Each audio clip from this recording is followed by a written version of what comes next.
Hello students, chapter 5 periodic classification of element, तत्वों का आवर्ती वर्गीकरण। इस चैप्टर में हम आज देख रहे हैं मॉडर्न पीरियोडिक टेबल, आधुनिक आवर्त सारणी। आधुनिक आवर्त सारणी किसके द्वारा दी गई थी? Modern periodic table was proposed by Henry Mosle in 1913. He showed that the atomic number of an element is more fundamental property than its atomic masses. यानी कि सबसे पहले आधुनिक आवर्त सारणी हेनरी मोसले द्वारा दी गई और उन्होंने ये बताया कि परमाणु क्रमांक जो होते हैं, जिसे हम Z के द्वारा दर्शाते हैं, वे परमाणु द्रव्यमान से अधिक महत्वपूर्ण होते हैं। And accordingly Mendeleev's periodic law was modified and atomic number was adopted as the basis of modern periodic table. तो उन्होंने क्या किया कि परमाणु द्रव्यमानों की जगह परमाणु क्रमांक यानी कि एटॉमिक नंबर को अडॉप्ट किया, यानी उसको महत्व दिया।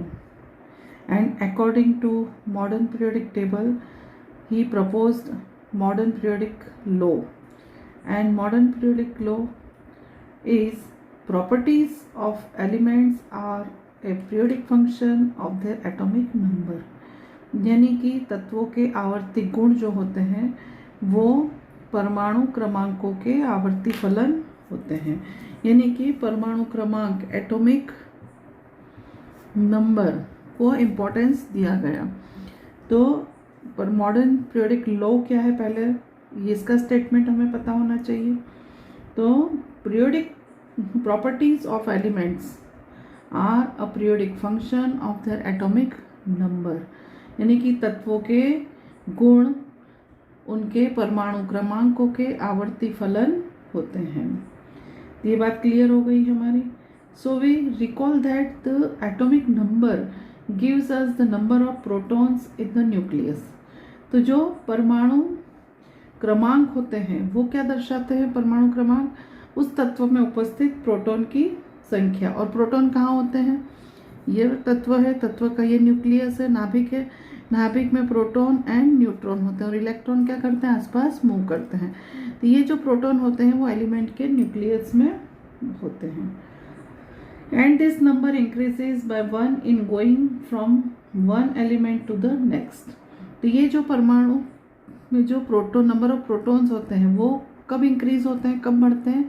जब हम एक एक तत्व आगे बढ़ते जाते हैं, ऐसे ऐसे परमाणु में प्रोटॉन की संख्या में वृद्धि होती जाती है।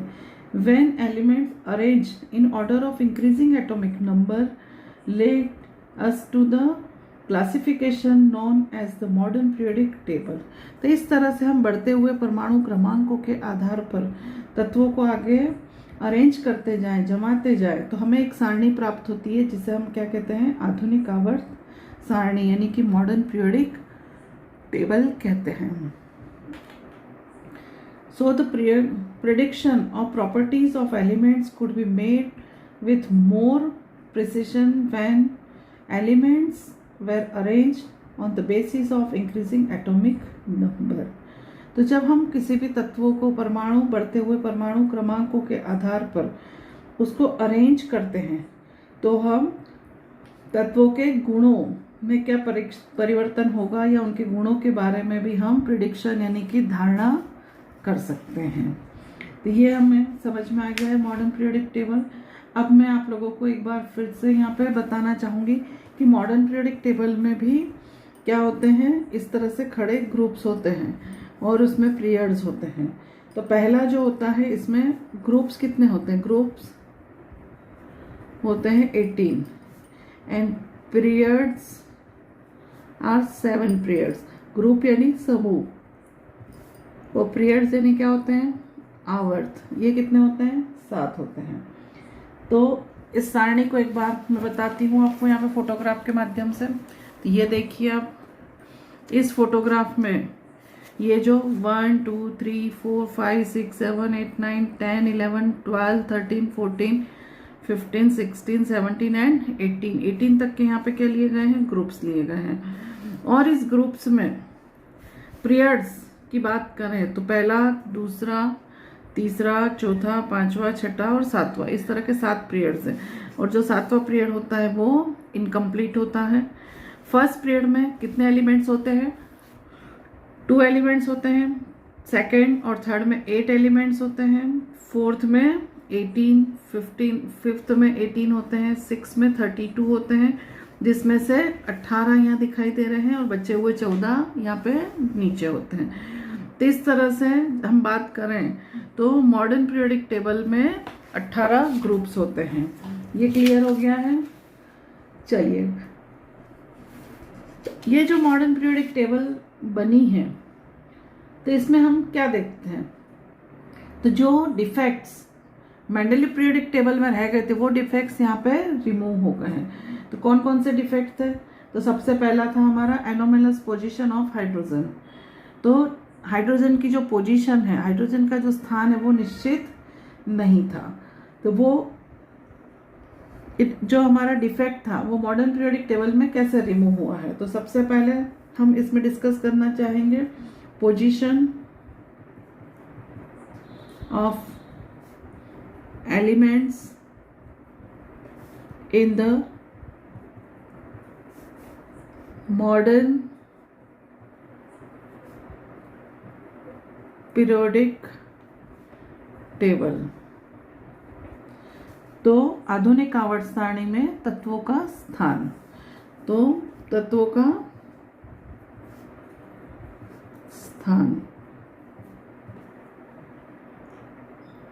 The modern periodic table has 18 vertical columns knowing as a group। जो मैंने बता चुकी हूँ कि इस तरह के जो vertical columns होते हैं वो क्या कहलाते हैं? Groups. And they are 8 number of 18। वो कितने होते हैं? 18। इसी तरह से इसमें 7 क्या होती है? हॉरिजॉन्टल लाइंस होती है, जो मैं अभी बताया मैंने आपको। वो क्या कहलाती है? पीरियड्स कहलाती है। तो let us see what decides the placing of an element in certain groups and periods। तो पर्टिकुलर किसी ग्रुप्स में तत्वों का स्थान कहाँ होगा वो कैसे निश्चित किया जाता है? So we will find that all these elements contain the same number of valence electrons। Similarly, we will find that the elements present in any group have the same number of valence electrons। तो हम ये कैसे पता कर सकते हैं कोई भी तत्व किस ग्रुप में होगा? तो उसमें जो वैलेंस यानी क्या होता है? संयोजकता इलेक्ट्रॉन। तो संयोजकता इलेक्ट्रॉनों की संख्या समान होगी, वो सारे तत्व एक ही ग्रुप में होंगे। जैसे कि हम एग्जांपल ले लेते हैं एलिमेंट क्लोरीन। तो इसमें फ्लोरीन में कौन से ग्रुप में है? ये 17 ग्रुप। 17 ग्रुप में आउटर मोस्ट शेल में कितने इलेक्ट्रॉन है वो देखेंगे। तो फ्लोरीन का एटॉमिक नंबर इज 9। तो इलेक्ट्रॉन कितने हैं इसमें? 2 और 7। आउटर मोस्ट ऑर्बिट में कितने इलेक्ट्रॉन है? 7 इलेक्ट्रॉन। इसी तरह से क्लोरीन का एटॉमिक नंबर 17। तो 2, 8, 7। आउटर मोस्ट ऑर्बिट में देखिए आप, दोनों में कितने इलेक्ट्रॉन है? 7, 7, यानी कि समान इलेक्ट्रॉनों की संख्या है। On the other hand the number of shells increasing as we go down the group. तो हमने यहाँ पे देखा कि एटॉमिक नंबर सेम है तो वो एक ही ग्रुप में है, लेकिन फ्लोरीन से क्लोरीन का एटॉमिक नंबर क्या हुआ है? इंक्रीज हुआ है। तो जैसे ही हम किसी भी ग्रुप में अपवर्ड टू डाउनवर्ड यानी ऊपर से नीचे की ओर जाते हैं तो उनके परमाणु क्रमांक के साथ साथ में उसमें एक एक शेल, यहाँ 2 ही थे, यहाँ 1, 2, तीसरा शेल आया, जैसे उसमें शेल की संख्या भी बढ़ती है। कब? जब हम किसी भी ग्रुप में ऊपर से नीचे यानी अपवर्ड टू डाउनवर्ड जाते हैं। There is an anomaly when it comes to the position of hydrogen because it can be placed either in group first or group 17 in the first period or in group 17। तो अब हम hydrogen की position की बात करें तो hydrogen का atomic number है 1। तो 1 है इसमें, तो इसकी वैलेंसी क्या है? 1। और इसमें जैसे इसमें ऑक्टेट कंप्लीट करने के लिए एक इलेक्ट्रॉन रिक्वायर्ड 7 है, तो एक मिल जाएगा इस पे, तो क्या हो जाएगा 8 इलेक्ट्रॉन हो जाएंगे, ऑक्टेट कंप्लीट हो जाएगा। तो इसमें भी ऑक्टेट ना होते हुए 2 इलेक्ट्रॉन कंप्लीट करने के लिए इसमें भी एक ही रिक्वायरमेंट है, इसलिए हाइड्रोजन की पोजीशन ग्रुप 1 और ग्रुप 17 दो जगह हम इसको रख सकते हैं। कौन से, एक ग्रुप में और ग्रुप 17 में इसको हम रख सकते हैं। There is an anomaly when it comes to the position of hydrogen is in group first or in group 17. We will find that these elements of second period do not have the same number of valence electron, but they contain the same number of shells. तो हम किसी भी period में जाते हैं, ये तो हमने ग्रुप की बात करी कि ऊपर से नीचे जाते हैं, इससे नंबर ऑफ सेल क्या होते हैं, जाते हैं इंक्रीज होते हैं। पर हम एक ही पीरियड में जाएं तो यहाँ पे क्या होता है, तो जैसे कि हम जाएं lithium, beryllium, boron, carbon, nitrogen, oxygen, fluorine, तो ऐसे हम एक ही पीरियड्स में आगे बढ़ते हैं। तो इलेक्ट्रॉन लिथियम में कितने हैं, 3, इसमें 4, इसमें 5, 6, 7, 8 और 2 इलेक्ट्रॉन होते हैं। तो ये इलेक्ट्रॉन उसी शेल में इंक्रीज होते जाते हैं। जैसे कि ये मैंने न्यूक्लियस लिया, पहला सेल, तो पहले शेल में कितने आएंगे, 2, दूसरा शेल में कितने आएंगे, 8। तो अब ये लिथियम के लिए 2 हो गए और तीसरा यहाँ हो गया। बेरिलियम के लिए लूँ मैं तो 2 यहाँ हो गए और 2 यहाँ हो गए। बोरोन के लिए 5 तो 2 यहाँ हो गए और ये 3 हो गए। फिर कार्बन 6 तो 2 यहाँ हो गए और ये 4। फिर नाइट्रोजन में 7 तो 2 और यहाँ 5, ये 5 हो गए इसमें। ऑक्सीजन में 8, 2 यहाँ हो गए और 6 यहाँ हो गए। तो अब देखिए इलेक्ट्रॉन के कहाँ जा रहे हैं, एक ही सेल में आ रहे हैं। तो एक ही सेल में इलेक्ट्रॉन इंक्रीज होते हैं यदि हम एक ही पीरियड में आगे बढ़ते हैं। But they contain the same number of shells, तो उसमें शेल का नंबर कैसा रहता है, सेम वही रहता है। चलिए अब हम आगे बढ़े। We also observe that the number of valence shell electron increases by 1 unit as the atomic number increases by 1 unit on moving from left to right in a period। तो हम लेफ्ट टू राइट आगे बढ़ रहे हैं, ऐसे क्या हो रहा है, एक एक इलेक्ट्रॉनों की यहाँ पे वृद्धि हो रही है, एक एक इलेक्ट्रॉन यहाँ पे इंक्रीज हो रहे हैं। और we can say that atoms of different elements with the same number of occupied shells are placed in the same period. तो जब हम डिफरेंट एलिमेंट्स को रखते हैं तो उसमें एक ही शेल में वो अपना स्थान ग्रहण करते हैं जब हम एक ही पीरियड में आगे बढ़ते हैं। जैसे कि लिथियम का एग्जांपल लिया, ऐसे में sodium, magnesium, aluminium, silicon, phosphorus, sulphur और क्लोरीन, ये भी ले सकती हूँ मैं। और तो इसमें भी देखिए and argon belongs to the third period. अब ये सब कहाँ जाएंगे, ये सेकंड पीरियड में था, ये कहाँ आएंगे, थर्ड, लिथियम के बाद सोडियम आएगा यानी थर्ड पीरियड में आएंगे। ऐसे एक एक पीरियड 7 पीरियड में, ये इस तरह के 7 पीरियड है, उसमें एक एक पीरियड क्या होता जाता है, बढ़ता जाता है। Modern periodic table, since the electrons in the atoms of this elements are filled in K, L, M, N shells. तो ये जो न्यूक्लियस के बाद में पहला, दूसरा, तीसरा, चौथा शेल होते हैं, उसके क्या नाम है, K, L, M, N capital से इसको दर्शाते हैं हम। Write the electronic configuration of this elements and confirm the above statement, each period makes a new electronic shell getting filled. तो हमें क्या करना चाहिए, इनका इलेक्ट्रॉनिक कॉन्फ़िगरेशन जैसे ये मैंने बताया, ये इस तरह से करते हुए हमें कंफर्म करना चाहिए कि क्या हम ऊपर से नीचे जाते हैं तो एक एक शेल में इंक्रीजिंग होती है और इलेक्ट्रॉन उसी में फिलअप होते हैं या नहीं होते हैं। तो इस तरह से हम इसको ड्रॉ करके फाइंड आउट कर सकते हैं। How many electrons are there in the first, second, third and fourth period. अब इंटरेस्टिंग बात हमारी शुरू हो रही है कि कितने इलेक्ट्रॉन्स हमारे पहले, दूसरे, तीसरे पीरियड में होना चाहिए। यानी एलिमेंट कितने होना चाहिए, हाउ मेनी एलिमेंट्स। तो जैसे मैंने आपको पहले शुरू में डायग्राम जब बताया था मॉडर्न पीरियोडिक टेबल, तब बताया था कि फर्स्ट पीरियड में 2, सेकेंड में 8, थर्ड में 8, फोर्थ और फिफ्थ में कितने बताए थे मैंने, 18। तो ये कहाँ से आते हैं, इसके लिए कोई रूल्स है या क्या है, कोई नियम है। We can explain the number of elements in this periods based on how electrons are filled into various shells. तो अलग अलग सेल में इलेक्ट्रॉन कितने भरे जाते हैं, उस आधार पर पीरियड्स में कितने एलिमेंट होंगे ये तय होता है। We will study the details of this in higher classes. Recall that the maximum number of electrons that can be accommodated in a shell depends on the formula 2n square. ये 9th में पढ़ के आए आप कि किसी भी shell में मैक्सिमम कितने इलेक्ट्रॉन हो सकते हैं, ये कितने इलेक्ट्रॉन भरे जा सकते हैं, वो किस फॉर्मूला पे डिपेंड करता है, 2n स्क्वायर के ऊपर डिपेंड करता है। And number of n it shows the number of shells.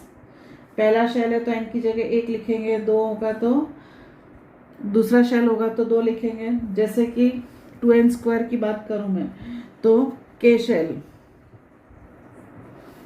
Shell में यानी पहला शेल, तो पहले शेल में 2n स्क्वायर, तो 2 का 2, n की जगह क्या है 1 स्क्वायर, तो कितने हैं 2 एलिमेंट होंगे। k के बाद l शेल, उसमें 2 इंटू 2 स्क्वायर, तो कितना हो गया 4 इंटू 2 यानी कितने हो गए 8।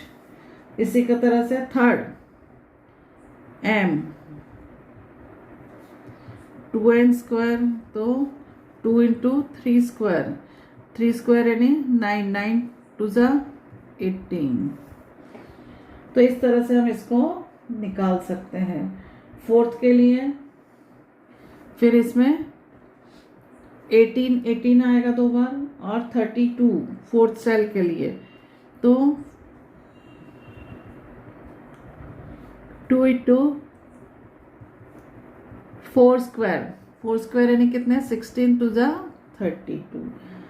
तो इस तरह से third, fourth, fifth, sixth and seventh periods have 8, 8, 18 and 32 elements respectively, and the reason for this we will study in higher classes. तो इसका कारण क्या है ये हम आगे उच्च कक्षाओं में देखेंगे। The position of an element in the periodic table tells us about its chemical reactivity.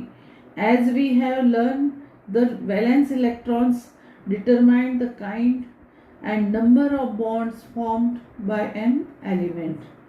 तो यहाँ पे किसी भी तत्व का स्थान हमें आवर्त सारणी में क्या दर्शाता है कि वो तत्व केमिकली कितना रिएक्टिव है, केमिकल रिएक्टिविटी यानी कि तत्व की क्रियाशीलता हमें दर्शाता है। दूसरी बात कि उसके जो संयोजकता इलेक्ट्रॉन होते हैं वो उसके प्रकृति को, उसके काइंड यानी प्रकृति क्या है उसके ऊपर डिपेंड करते हैं, साथ ही उसमें कितने बंध बनाएंगे वो भी वो तय करते हैं। तो Mendeleev's choice of formula of compounds as the basis to deciding the position of an element in the table was a good one. How would this lead to the element with similar chemical properties being placed in the same group? इसीलिए Mendeleev periodic table में जो चीज़ें सोची गई थी कि समान गुणों के आधार पर उसको एक ही वर्ग में रखा जाए, उस चीज़ को भी ध्यान में रखा गया है।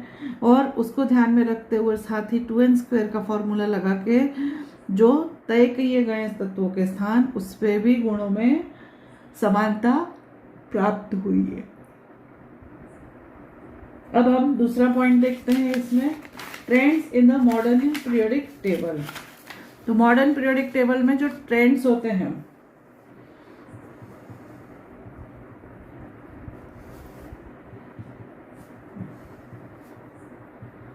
Trends in the modern periodic table यानी आवर्तिता। ट्रेंड्स का मतलब क्या होता है? आधुनिक आवर्त सारणी में आवर्तिता। तो आवर्तिता में सबसे पहले हम देखें वैलेंसी। वैलेंसी यानी संयोजकता। As we know that the valency of an element is determined by the number of valence electrons present in the outermost shell of its atom। तो संयोजकता क्या होती है? ये हम 9th में पढ़े हुए हैं कि संयोजकता किसी भी तत्व की वह संख्या होती है जो उसके बाह्यतम कक्षक में उपस्थित नंबर ऑफ इलेक्ट्रॉन्स होते हैं। यानी किसी भी तत्व के बाह्यतम कक्षक में उपस्थित इलेक्ट्रॉनों की संख्या जो होती है वही क्या कहलाती है? उसकी संयोजकता यानी कि वैलेंसी। दूसरा हम देखें तो वैलेंसी की बात करें तो उसका ट्रेंड्स कैसे बढ़ता है? जैसे जैसे हम पीरियड में आगे बढ़ते जाते हैं ऐसे उसकी संयोजकता में वृद्धि होती है। साथ ही valency is increasing in going from left to right in a period. Then second was atomic size यानी कि परमाणु का आकार। The term atomic size refer to the radius of an atom, and the atomic size may be visualized as the distance between the center of the nucleus and the outermost shell of an isolated atom। तो atomic size क्या होता है? Atomic size होता है atomic radius.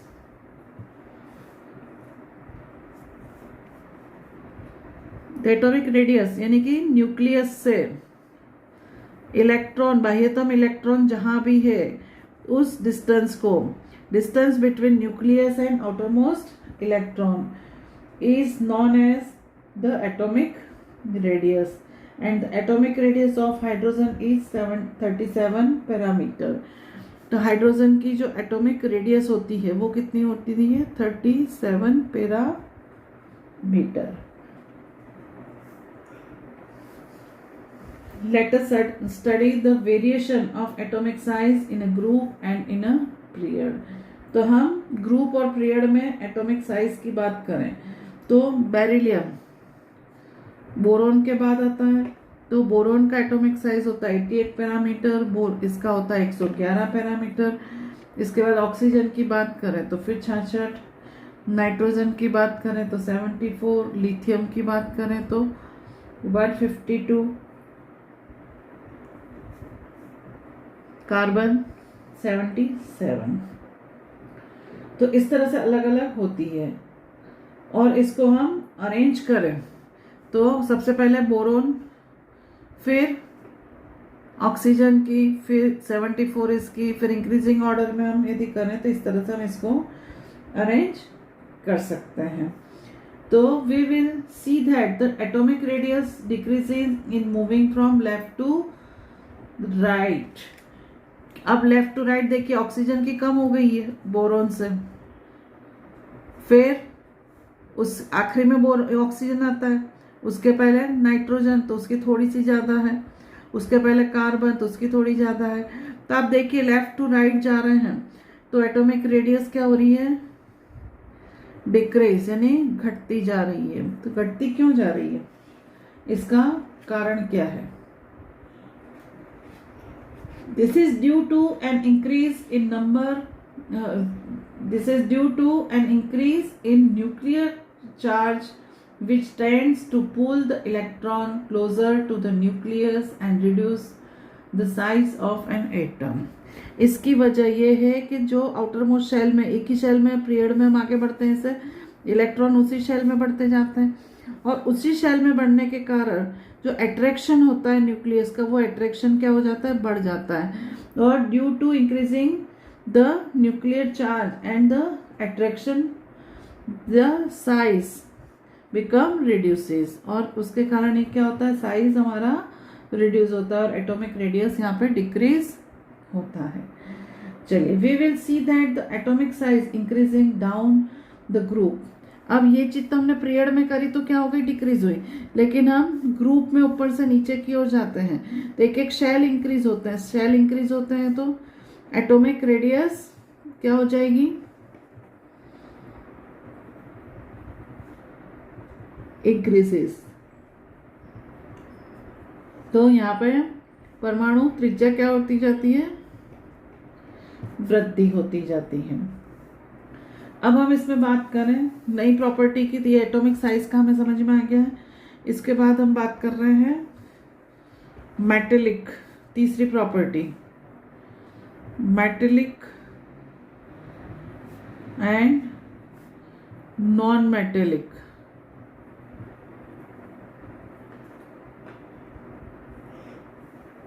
As we can see, the metals like sodium and magnesium are towards the left hand side of the periodic table, while the non-metals like sulfur and chlorine are found in the right hand side of the। तो अब हम, ये कौन सा side है हमारा, left side. ये कौन सा साइड है, राइट साइड। तो लेफ्ट साइड के ऊपर कौन सी होती है, मेटल्स होती है, और राइट साइड पर कौन आता है, non metals, carbon, nitrogen, oxygen, और इधर आती है सोडियम, मैग्नीशियम। ये चलिए, we have silicon which is classified as a semi metal और metalloid because is exhibits the same properties of both metals and non metals. तो ये तो हमने बता दिया कि इधर मेटल आती है लेफ्ट पे राइट पे, लेकिन जहां पे दोनों का जॉइंट होता है वहां पे क्या आती है, मेटलॉइड्स।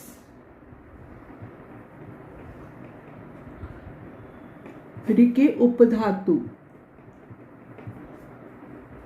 धातु, उपधातु और अधातु।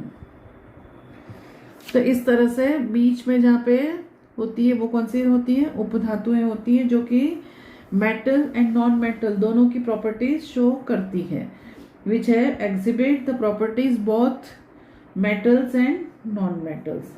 In the modern periodic table, a zigzag line separates the metals from the non-metals, and the borderline elements कौन से होते हैं, ये सेपरेट कौन करता है, इस तरह की जो zigzag लाइन होती है वो मेटल्स और नॉन मेटल को सेपरेट करती है। और ये जो बॉर्डर लाइन जो बनी हुई है वहां पे कौन सा एलिमेंट्स आते हैं, तो बोरोन, सिलिकॉन, जर्मेनियम, बोरोन को बी से बताते हैं, सिलिकॉन, जर्मेनियम, आर्सेनिक, एस छोटा होता है, एंटीमनी,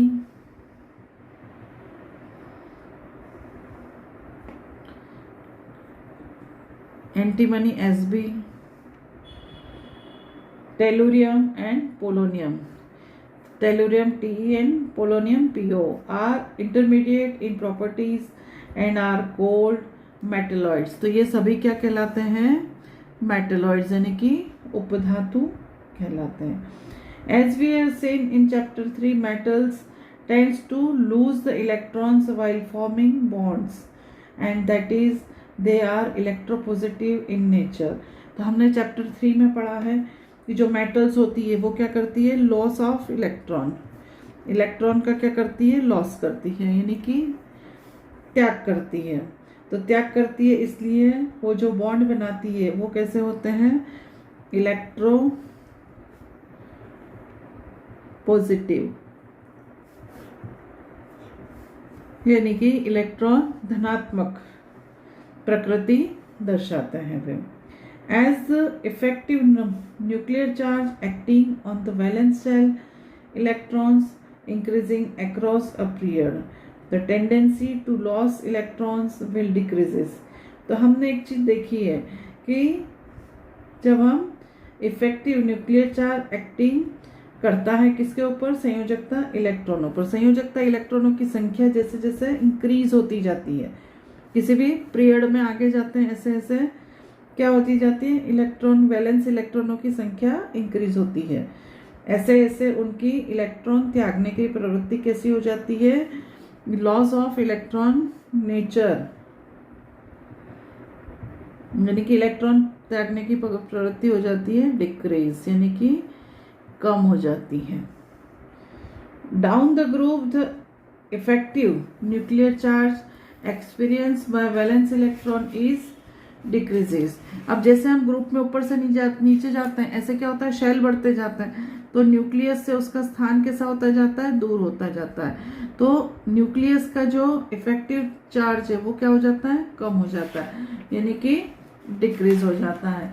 और डिक्रीज हो जाता है तो ऐसी कंडीशन में क्या होता है, आउटर मोस्ट जो इलेक्ट्रॉन होते हैं वो न्यूक्लियस से फार अवे हो जाते हैं, दूर हो जाते हैं, and this can be lost easily. तो ऐसी स्थिति में इलेक्ट्रॉन आसानी से निकाले जा सकते हैं।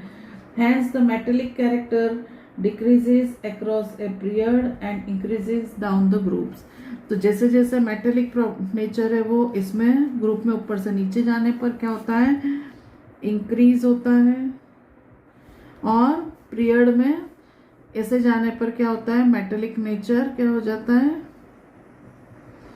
नेचर डिक्रीज होता है।